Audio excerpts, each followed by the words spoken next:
Hey everybody, welcome back to 1776 or Bust. Just got out of the shooting range, shot about an hour and a half worth of 500 rounds of ammo.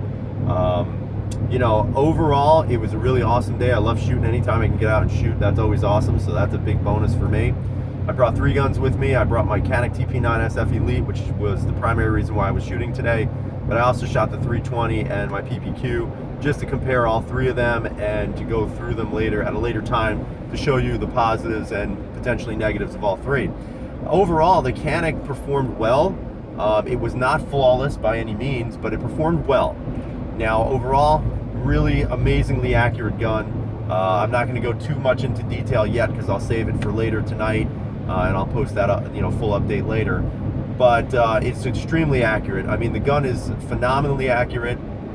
It doesn't matter if it's 7 yards, 15 yards out, 20 yards out. It's just crazy accurate, and that's great. The one thing, there were 2 issues that I had, and I'll go into detail more later tonight. But the first issue, when I was shooting the premium plus P, the slide locked back, and I still had ammunition in the magazine, so I don't know what that was.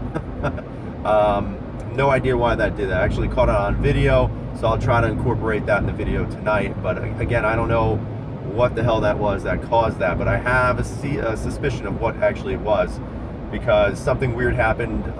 Again, I had a magazine, put a magazine into the Canik Elite, and I went to pull the slide back and kind of slingshot it forward, and it wouldn't release. It wouldn't release the slide. So I actually had to hold down the slide lock, slide release, whatever you want to call it, to then have the slide actually go into battery. So when I looked inside the pistol, there's a little bar inside that actually is supposed to hook on top of the slide lock to keep the slide locked back.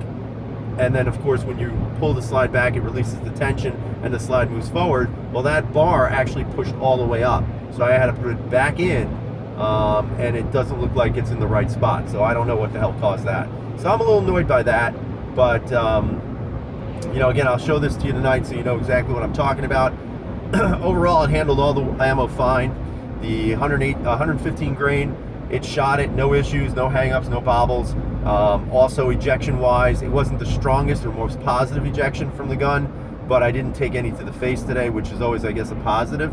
The 147 grain aluminum cased shot a little bit further out. Again, it wasn't exactly the most positive. But it did not hit me in the face either. I didn't really have any weird patterns shooting back in my head or in my chest. And then when I hit the plus P ammo, that crap just flew right behind me. So no issues with the plus P. So that whole speculation that this might need a higher pressured round might be correct.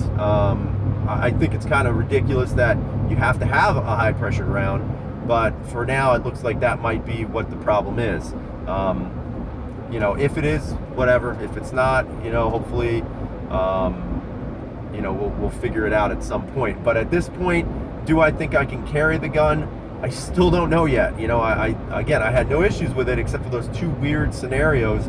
But I still don't know. I mean, I used all the ammo that I had for all 3 guns, and the SIG was amazingly flawless as always. The PPQ, amazingly flawless always, no issues. The only one I didn't shoot out of the PPQ was the plus P, but everything else worked fine. But again, I'll show you a picture of that little bar tonight so you can see that. Overall, I was very pleased with the results, with the exception of those 2 issues, and I'll share with you a little bit later about that. So I hope you guys are having a great day, and as always, freedom is never free.